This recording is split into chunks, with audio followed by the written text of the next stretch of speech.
Lucas, e daqui a pouco nós já vamos cear, capítulo de número 24. Quantos encontraram, diga amém.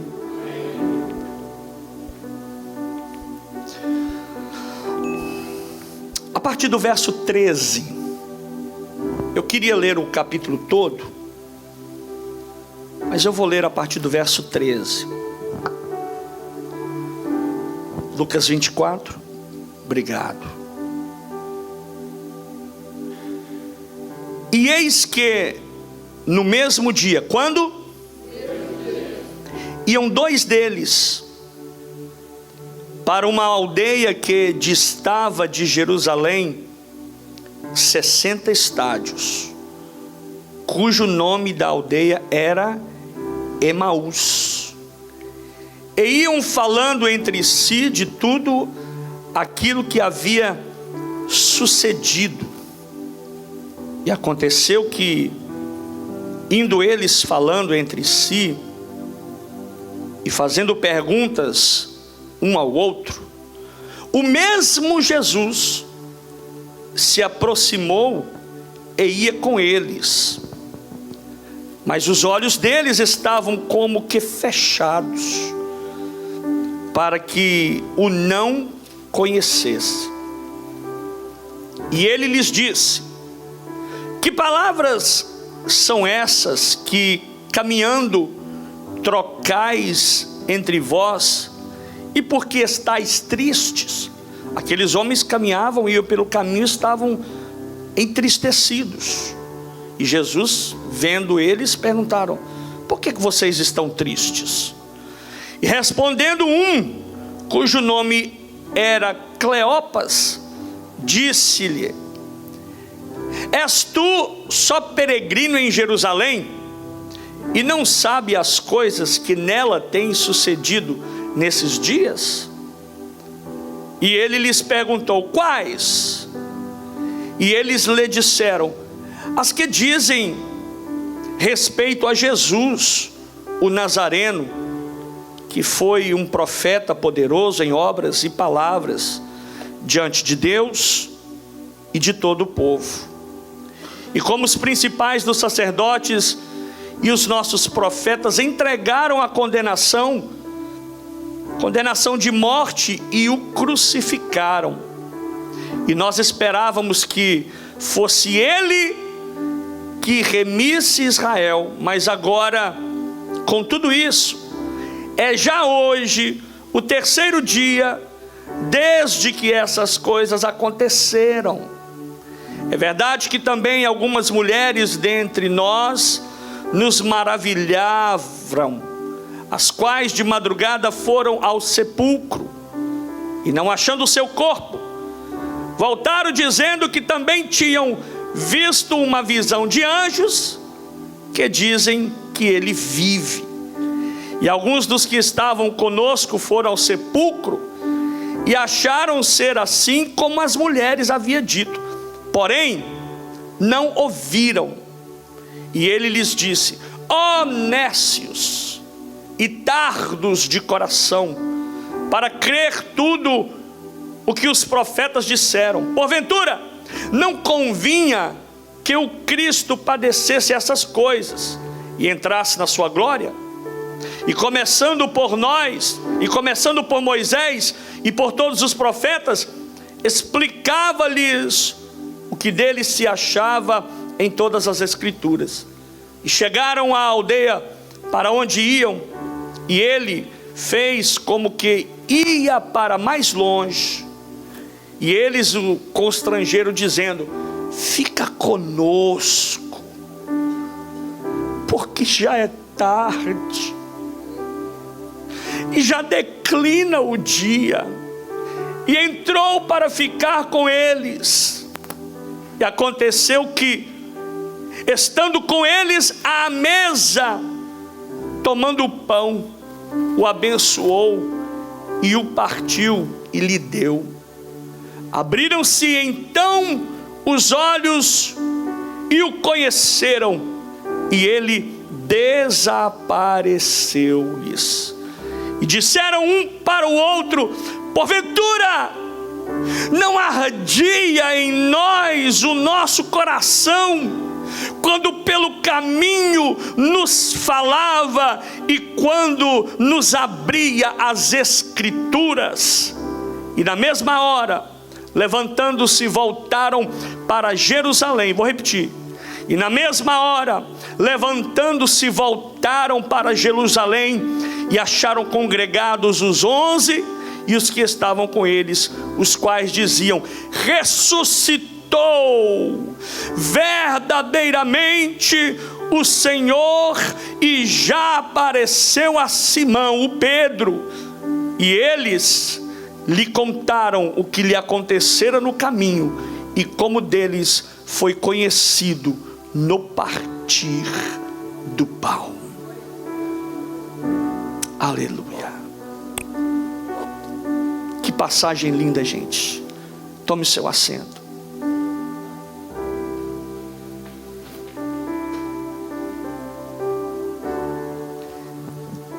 Eu acho que eu posso aqui considerar uma das passagens mais lindas, uma das experiências mais profundas que um ser humano pode ter. Foi a experiência desses dois homens.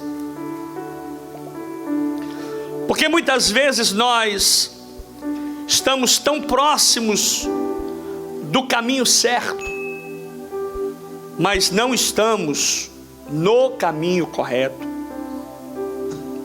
Essa é uma das primeiras, esta passagem de Lucas capítulo 24, e ela só vai repetir em Marcos capítulo 16. É uma das passagens que fala da primeira, uma das primeiras aparições de Jesus pós ressurreição, logo após a sua crucificação no Gólgota, no Calvário, no Monte Caveira, e a descoberta do túmulo vazio. Eu vim aqui nessa noite para dizer uma coisa para você, que nós adoramos a um Deus, a um Jesus que não está pendurado no madeiro. Ele foi pendurado no madeiro, mas ao terceiro dia ele ressuscitou dos mortos, e ele está à destra de Deus Pai, e o túmulo está vazio. O túmulo de Jesus está vazio. A história dos dois discípulos a caminho de Emaús é uma das narrativas do Evangelho de Lucas. Marcos também, como eu disse, fala sobre esta narrativa, esta passagem, porém de uma forma bem abreviada, em apenas 2 versículos. Marcos capítulo 16, versos 12 e 13. A palavra Emaús, ela vem da expressão hebraica Hamat, que quer dizer fonte de águas quentes.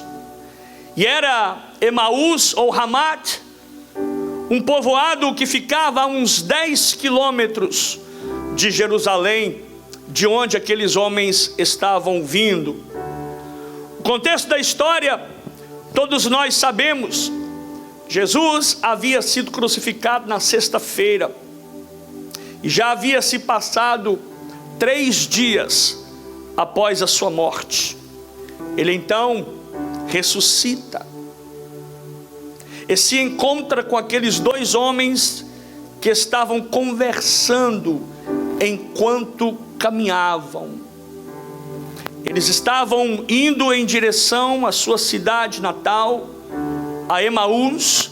Estavam vindo de Jerusalém, e um deles, chamado Cleopas, um dos discípulos entre os quais fora ordenado de sair de 2 em 2. Logo após a crucificação, a ressurreição, foram reunidos 70 homens, e lhes fora dito que saíssem de 2 em 2 a pregar o Evangelho, a falar sobre Jesus. Jesus então se depara, aparece de uma forma milagrosa para os descrentes, os descredos talvez de uma forma fantasmagórica, porque ele surge do nada. Aqueles homens não viram de onde Jesus vinha, simplesmente Jesus aparece no meio deles, e ouve o início da conversa, o início do assunto, e vê que eles estavam tristes, cabisbaixos, coração entristecido. Então Jesus aproxima-se daqueles homens e questiona sobre o que eles estavam discutindo, falando, e percebe que eles estavam decepcionados. O texto que nós lemos diz que eles viam em Jesus a esperança da libertação. Eles viam em Jesus a esperança da libertação da opressão do governo romano. E Jesus se aproxima e sente e ouve a conversa dos dois, só que os dois não percebem. E se a gente analisar o texto de forma mais detalhada, mais aprofundada, nós vamos encontrar as razões das decepções e tristezas daqueles dois homens. O caminho que eles decidiram tomar, o caminho que eles estavam seguindo, a trilha que eles estavam caminhando, que aqueles discípulos andavam por ela, estava fazendo rumo a Emaús, a sua cidade natal. E Emaús é o símbolo da nossa jornada. Emaús é o símbolo da minha e da sua caminhada. Queremos viver uma vida vencedora, uma vida de conquista, uma vida de crescimento, uma vida de vitória, uma vida pautada na presença de Deus. Queremos viver na vida e acertar na vida e não errar, conquistar nossos sonhos e nossos ideais, uma vida de busca diária que trilhamos todos os dias. Esse é o símbolo do caminho de Emaús. Porém, aqueles homens, por incrível que pareça, eles estavam caminhando no caminho errado. E você pode me perguntar: mas pastor, o senhor acabou de dizer que o caminho de Emaús é o caminho que todos nós trilhamos, trabalhamos para vencer, lutamos para conquistar. Como pode então esse caminho ser errado? A primeira coisa que nos chama a atenção aqui é que eles estavam indo para Emaús. Emaús, lembre, era a cidade deles. E se você olhar pela ótica humana, não tem erro nenhum você caminhar o seu caminho, tentando vencer na vida como você está. Porém, esse texto que nós lemos mostra que eles estavam indo para o caminho errado, sendo que a ordem de Deus era para permanecer. A promessa que fora feito a eles era de ficar e não de ir.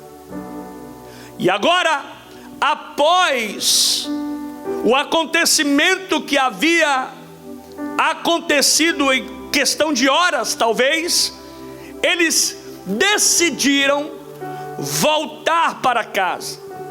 Obviamente, sua casa era Emaús, eles estavam regressando, porque foram contemplar, ver, testemunhar a crucificação de Jesus.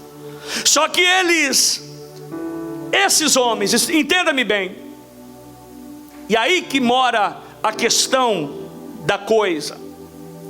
Esses homens Não tem nada de errado você trilhar o seu caminho. Não tem nada de errado você lutar na vida para conquistar. Mas esses homens não poderiam voltar para fazer o que estavam fazendo. Eles não poderiam regressar para sua casa. Por quê, pastor? Porque eles faziam parte do discipulado de Jesus. Eles faziam parte daquele grupo dos 70 que foram ordenados a sair de 2 em 2 para pregar o evangelho. Só que no verso 49 do capítulo 24 do mesmo livro que nós lemos, Lucas conta que após se encontrar com ele e com os 11, aqueles homens deveriam ficar, permanecer, para aguardar uma promessa que ainda iria suceder. Era necessário que eles ficassem e não saíssem de lá. Era interessante eles ficarem e estar presentes em Jerusalém, porque nos versos 49 e nos versos 53, iria se cumprir, iria ser liberada uma palavra de promessa sobre a vida deles. O fato não é porque eles saíram, o fato é porque não aguardaram o momento certo. Esses homens não tiveram paciência. Esses homens não tiveram a bondade de aguardar um pouquinho mais para que se cumprisse aquilo que havia prometido o Senhor. Parece que foi só enquanto Jesus morreu, parece que foi só Jesus morrer e eles partirem. Parece que eles somente aguardaram a morte de Jesus. Parece que eles aguardaram somente o desfecho da crucificação. E logo que viram que não ia acontecer nada, pegaram suas malas e saíram. Você sabia que tem muita gente assim, que só espera, eu vou esperar um pouquinho até ver aonde vai dar. Ele fica querendo ver algo que o surpreenda, sem paciência, sem fé, sem esperança, sem convicção. Ele apenas vê algo, espera que algo aconteça, e se não acontecer, ele pega suas coisas e vai embora. Porém, tem muita gente que infelizmente é assim, sem paciência para esperar o cumprimento da promessa. Eles tinham que estar lá, aguardando a promessa. Nós muitas vezes agimos da mesma forma. Nós estamos tão próximos de receber algo da parte do Senhor, uma promessa, mas logo que não vimos o resultado, abandonamos o lugar de onde jamais deveríamos ter saído. Uma promessa, abandonamos o local. Deveríamos aguardar o cumprimento da promessa, e então, na impaciência, trilhamos o caminho simplesmente, ou porque não cremos, ou porque não temos paciência. Engraçado que o apóstolo São Paulo disse na sua carta aos Romanos, no capítulo 5, versos 3 e 4, ele disse assim: e não somente isso, mas também nos gloriamos nas tribulações, sabendo que a tribulação produz a paciência, e a paciência produz a experiência, e a experiência a esperança. Agora, o que me chama a atenção no texto de Paulo aos Romanos capítulo 5 é que antes que gere em mim a paciência, a tribulação virá primeiro. Parece que é o caso desses rapazes. Eles viram o movimento, eles viram o acontecimento, eles presenciaram o episódio, eles participaram naquele momento, mas não foi gerado neles a paciência. Pastor, eu estou enfrentando uma luta muito forte na minha vida. Como fazer para sair dela? Fique nela, porque a tribulação vai gerar em você a paciência. Nós vivemos uma geração muito mediatista. A gente vai no drive-thru. Uma vez eu contei aqui, vou dizer novamente. Eu estava com um irmão, eu fiquei envergonhado. Nós paramos num drive-thru para lanchar, e ele fez o seu pedido. Paramos na janela e não chegava o pedido, porque o lugar estava cheio. Esse irmão levantou, saiu do seu carro e foi discutir com a pessoa lá dentro.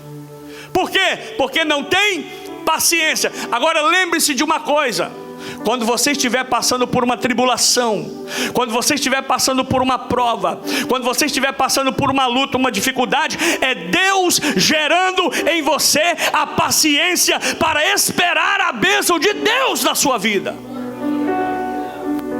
Tem muita gente que não recebeu, porque primeiro não creu, segundo, porque não esperou. Ele está sendo gerado, a tribulação está gerando nele a paciência para produzir nele a experiência, e a experiência gerar a esperança. Mas se na tribulação ele não aguenta, ele sai fora, ele já perde a bênção.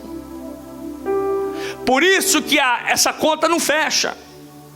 A matemática aqui não fecha. Porque que muita gente, são poucos que conseguem permanecer até o final. Lembre-se, Apocalipse diz: aquele que perseverar até o final, esse será salvo. É na tribulação que eu persevero, é na tribulação que eu aguardo, é na tribulação que eu glorifico, é na tribulação que eu vejo Deus, é na tribulação que eu vejo a mão de Deus, é na tribulação que eu sou moldado, é na tribulação que é gerado em mim um caráter firme e cristão de verdade.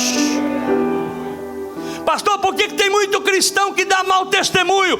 Porque não espera o momento da tribulação para gerar nele a paciência para receber aquilo que o Senhor tem preparado. Mas nesta noite eu vou profetizar sobre a sua vida, que o Senhor vai gerar em você, vai colocar em você, vai fazer gerar em você um espírito de calmaria no meio da tribulação, porque está vindo a paciência que vai gerar em ti a experiência. A experiência. Eu não prego a palavra para agradar alguém. Eu não faço a obra de Deus para agradar outrem. Eu faço a obra de Deus pela convicção, seja ela em calmaria ou seja ela na tribulação. Deus me chamou para pregar o evangelho, queira alguém aceitar ou não, queira o pecador receber ou não, porque quem convence o homem, quem trabalha na vida do homem, é o Espírito Santo que nos convence e está conosco aqui nessa noite. Quando vocês estão entendendo, diga amém. Segunda coisa, que pode parecer improvável, mas aqueles homens, é triste dizer o que eu vou dizer, é triste, mas se a Bíblia diz, está escrito aqui. Aqueles dois homens, eles eram discípulos de Jesus. E a Bíblia até dá o nome, Cleopas. Conhecia Jesus, esteve com Jesus, caminhou com Jesus. Eles andaram com Jesus pelo menos 3 anos. 3 anos é o bastante para você conhecer alguém, sim ou não? Eles viram Jesus ressuscitar mortos, dar vista a cegos, fazer paralíticos andar, Jesus perdoar pecados, realizar todo tipo de sinal e maravilhas. Viram ele pregar, Jesus pregar sermões maravilhosos. Mas sabe o que acontece aqui? Eles não reconheceram a Jesus. Sabe por quê? Porque eles não haviam tido uma experiência verdadeira com Jesus. Eles só conheciam Jesus. Eles só conheciam Jesus. Se você sair aqui hoje e for em qualquer lugar aí e perguntar para alguém: você conhece Jesus? Alguém vai dizer: sim, conheço Jesus. Quem era Jesus? É aquele que foi morto, aquele profeta, aquele que ressuscitou ao terceiro dia. Conhecem Jesus. Eles conheciam Jesus, mas não reconheceram Jesus, porque eles ainda não tinham tido uma experiência de verdade com Jesus. Jó, eu gosto muito desse texto que diz que Jó foi um homem que o próprio Deus deu testemunho dele.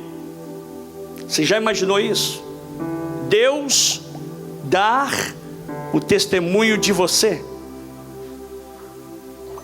Aí é meio complicado dizer isso. A gente perguntaria: se Deus fosse falar de mim, o que ele falaria de mim? Se você tivesse a chance de se encontrar com Deus hoje, como você encontra com seu amigo lá no trabalho amanhã, ou você liga para ele, para ela, e pergunta: Deus, o que você tem para falar de mim? Jó foi um homem que o próprio Deus deu testemunho dele. Mas veja só o que Jó disse no último capítulo do seu livro, capítulo 42, no versos 5 e 6. Jó escreveu assim: antes eu te conhecia só de ouvir falar, mas agora eu te vejo com os meus próprios olhos. Por isso estou envergonhado de tudo que disse e me arrependo, sentado aqui no chão, no monte de cinzas. Jó precisou passar por tudo o que passou para de fato ver Jesus. Jó precisou experimentar tudo o que ele experimentou, porque antes Jó era como eu e você. Onde está falando de Jesus na Bíblia? Aqui fala de Jesus. Que lindo, que maravilhoso. Mas e viver a realidade da experiência com Jesus? Jó precisou passar tudo o que passou para ver Jesus de verdade. Amados, não basta só ouvir falar de Jesus, é preciso vê-lo de perto, conhecê-lo de verdade e ter experiência com Ele. Quantos anos você está na igreja? Você que está no Facebook na hora do culto, na hora da mensagem, você que está prestando atenção em tantas outras coisas que não seja a palavra de Deus. Quantos anos você está na igreja e nunca teve uma experiência com Jesus? Você só vive das experiências dos outros, dos testemunhos dos outros. Você só vive dos testemunhos do irmão. Olha que lindo que Deus fez na vida da irmã, glória a Deus. Mas eu lhe pergunto: você gostaria de ter passado o que ela passou? Você gostaria de ter vivido os momentos que ela viveu? De ver aquilo que Deus fez na vida do irmão de longe, ou do irmão que está do seu lado, mas você ainda não teve a sua experiência. Hoje, nessa noite, Jesus está dizendo para você: pare de andar comigo, de apenas ouvir falar de mim. Comece a ter experiências comigo, comece a viver comigo, comece a depender de mim, comece a experimentar a minha graça, comece a experimentar a minha boa vontade, comece a experimentar aquilo que de melhor eu tenho preparado para você. Aqueles homens estavam tristes porque sabiam que eles foram incrédulos. Que vergonha! Andaram com Jesus o tempo todo e agora estão indo embora. Tiveram a chance de experimentar. Eu não sei você, mas eu gostaria muito de ter sentado talvez no finalzinho da relva, quando Jesus multiplicou os pães e os peixes para aqueles 5.000 homens. Eu gostaria de estar lá no final que fosse, para ouvir a voz de Jesus. Aqueles homens estavam andando, andaram com Ele, caminharam com Ele, experimentaram a bondade dEle, viram Ele fazendo milagres e maravilhas, e agora saem do momento, do lugar da promessa, abandonam a promessa que Deus lhe tinha feito e voltam para casa. Aqueles homens estavam tristes e eles tinham razão de sobra, porque sabiam que eles foram incrédulos. A incredulidade os impediu de o reconhecer. No verso 25, Jesus disse assim: como vocês demoraram a entender e a crer em tudo o que os profetas disseram. Jesus continua dizendo: era preciso que o Messias sofresse e assim recebesse de Deus toda a glória. E Jesus continuou a explicar todas as passagens bíblicas. E agora no verso 29, eles chegaram perto de um povoado para onde iam. Escute, para onde iam? E Jesus, como ia, se fez como se ia para mais longe. Ou seja, eles chegaram num povoado e Jesus continuou a estrada, continuou o caminho. E eles então disseram: fica, Senhor, porque já se faz tarde. Oxalá que nessa noite vocês possam entender que, mesmo estando no caminho que aparentemente seja certo aos seus olhos, não perca o momento da experiência com Jesus. Não perca um minuto sequer para experimentar o que Jesus tem preparado e reservado para vocês, porque Ele caminha conosco, Ele anda conosco, Ele vai conosco. Se eu vou para a direita, Ele vai também. Se eu vou para a esquerda, Ele vai também. Se eu fico, Ele fica. Se eu prossigo, Ele prossegue, porque Ele está aguardando um momento para que alguém reconheça que Ele está do seu lado o tempo todo. O problema é que você não reconheceu isso. E aí, quando aqueles homens se dão por si, que reconhecem, começam o coração a arder, porque o texto adiante diz que um vira para o outro e diz assim: o seu coração não ardia quando ele falava conosco das coisas a respeito do reino? O seu coração não ardia quando ele falava das coisas a respeito dos profetas? Pastor, Jesus precisa descer do céu e falar comigo a respeito dessas coisas para que o meu coração arda? Sim, Ele precisa. Quando a Bíblia é aberta, quando o irmão levanta no púlpito ou numa reunião de oração e abre a palavra de Deus, Jesus está falando: eis que estou convosco todos os dias até a consumação dos séculos. Não deixe o tempo passar e reconheça a Jesus. Que o seu coração arda, que o seu coração se incendeie, que o seu coração tenha prazer nas coisas do reino, que o seu coração tenha prazer nesta palavra. E a Bíblia diz: medita, Josué, medita, Josué. Josué, como eu fui com Moisés, eu quero ser contigo. Josué, como eu fui com os teus avós, eu quero ser contigo. Mas tem uma coisa, Josué: o que, Senhor? Guarda esta palavra, medita ela, medita nela, medita na minha lei, de dia e de noite, porque eu quero falar com você. Aleluia. Estou sentindo Deus aqui. Levanta a sua mão para adorar a Jesus, porque aquele Jesus que foi no caminho de Emaús, ele está no caminho de Port Charlotte até Northport. Ele está no caminho de Port Charlotte até Punta Gorda. Ele está no caminho de Port Charlotte até Venice. Ele está no caminho da sua casa, indo com você, caminhando com você, dizendo: eu estou com você.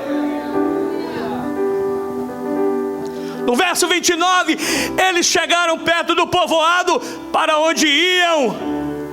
E Jesus, como se fosse para mais longe, então disseram: fica,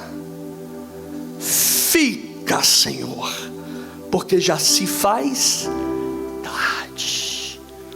Verso 30 diz: Jesus então sentou-se à mesa com eles. Olha, nós vamos sentar à mesa com Jesus hoje. Pastor, até hoje eu não tive a minha experiência com Jesus. Hoje é a noite da tua oportunidade de ter a sua experiência. Sabe por quê? Você vai sentar à mesa com Ele. E olha que lindo, verso 30. Jesus então, depois deles terem dito: fica, Senhor, porque já se faz tarde, Jesus senta à mesa com eles a pedido deles. Pastor, como é que eu posso cear com Jesus? Quando você pedir a Ele para sentar na mesa com você e cear com você. Você está numa correria tremenda, loucura. Você não tem tempo para cear, para comer nem com a sua família, quanto mais com Jesus. Infelizmente é a geração que a gente vive. Come dentro do carro, aquela loucura, e está tão acostumado com essa vida agitada que já chega, senta na mesa, já a primeira coisa que coloca não é nem o prato, o garfo, o talher, o copo, é o telefone. Está comendo aqui com uma colher aqui, um garfo aqui e o outro dedo aqui rodando a tela. Para, senta na mesa e diz: fica, Senhor, porque já se faz tarde. Fica, Senhor, não vai embora, não me deixes só no caminho. Fica, Senhor, porque já se faz tarde. Eu queria cantar uma música, me dá um sol maior. Guimadi, vocês vão me acompanhar. Divino companheiro no caminho, sua presença sinto logo ao transitar. Vem dissipar de toda a sombra. Já tenho luz, a luz vem. Vem cá, louvor, vem cá cantar comigo. Fica, Senhor,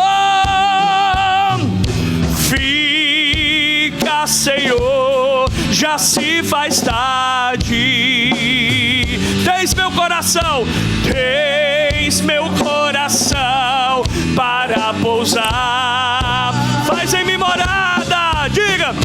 Faz em mim morada permanente. Fica, Senhor. Olha aqui, ó. A sombra da noite se aproxima. Canta, ó. A sombra da noite se aproxima. E nela o tentador vai chegar. Ó, canta. E nela o tentador vai chegar. Não me deixe só no caminho. Não me deixe só no caminho. Já tenho luz. Ajuda-me, Levanta a sua voz e diga: fica, Senhor, já se faz tarde. Fica, Senhor, já se faz tarde. Pense meu coração. Pense meu coração. Faz em mim morada. Faz em mim morada permanente. Fica, Senhor.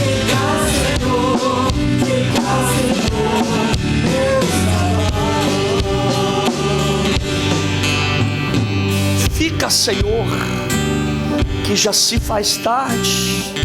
Jesus está dizendo para você e para mim. Ele só está esperando você dizer: fica, Senhor, não vai embora. Senhor, eu não quero o Senhor só no domingo. Sabe por que às vezes a igreja é fria? Porque eles esperam para ser aquecidos aqui e não são aquecidos em casa, não tem comunhão com o Espírito, não passa tempo com Jesus, fica ouvindo coisas que não deve. E olha, quando eu digo isso, eu digo porque esse mundo está cheio de notícias que vão jogar a gente para baixo. Já tem muito tempo que eu não ouço mais, não assisto mais jornal. Pastor, que você está se colocando numa bolha? Não é isso. Porque se eu ligar a televisão, segura aí só um pouquinho, meus amados. Se eu ligar a televisão, a mensagem que eu vou ouvir na televisão não condiz com a mensagem da palavra de Deus. A mensagem que eu vou ouvir no CNN, na Jovem Pan, aonde for, não condiz com esta palavra. E aí, eu vou para a igreja, irmão Welton, e chego lá, Jesus está caminhando na igreja. Ele está nessa igreja porque essa igreja não é do pastor, essa igreja é dele. Foi o sangue dele, foi o preço que ele pagou na cruz do Calvário. E porque eu não vejo ele, eu não tenho comunhão com ele, então eu fico indiferente. Aqueles homens vinham reclamando, e às vezes é assim. A gente vê uma tragédia, a gente vê um problema, a primeira coisa que a gente faz é: você viu o que aconteceu? Que miséria, que desgraça, que problema terrível. Mas quando a gente percebe e o coração começa a arder e reconhecer que Jesus caminha conosco, a gente diz: Senhor, como eu fui ignorante, perdoa-me, Jesus, por não entender e não compreender que o Senhor estava comigo. E a Bíblia diz que, escute o que eu vou dizer para você. O verso 31 do texto que nós lemos, verso 30 diz que Jesus sentou à mesa porque eles convidaram Jesus para sentar, para ficar. Fica, Senhor. Para que o Senhor vai embora? A Netflix pode ficar para, não quer nem saber depois. Checar os meus e-mails, não quero saber dos meus e-mails, Senhor. Ah, pastor, porque meia-noite, antes da meia-noite vai chegar um manifesto do meu trabalho, e amanhã eu vou saber a minha rota que eu vou trabalhar. Senhor, quando o Senhor está comigo, eu não quero saber de manifesto, eu quero saber que o Senhor está aqui comigo, Senhor. Fica comigo, Senhor. Tem gente preocupada, domingo o culto vai demorar e amanhã eu tenho que levantar cedo. Senhor, eu não quero saber que hora que eu vou levantar amanhã. Eu quero que o Senhor fique comigo, Senhor, porque vale mais, Senhor, a tua presença comigo do que o meu trabalho. Senhor, se eu não for trabalhar amanhã, se eu perder o dia de trabalho, ou se até eu perder o emprego, não me importa. O que me importa, Senhor, é não perder o Senhor. Vocês estão entendendo, gente? O que nos importa é não perder Jesus. E a Bíblia diz que eles começaram a entender, chamaram Jesus para sentar. Jesus sentou com eles. O verso 31 diz assim, Jesus, verso 30, que Jesus pegou o pão, deu graças a Deus, partiu o pão e deu a eles. Só aí então que os olhos deles foram abertos. Você sabe o que eu entendo com isso, presbítero Fernando? Só então que eles reconheceram Jesus. Só então que eles viram Jesus. Porque Jesus partiu o pão com eles. Só depois deste episódio do partir do pão é que eles reconheceram que verdadeiramente Jesus era o Filho de Deus. Nós vamos participar da ceia.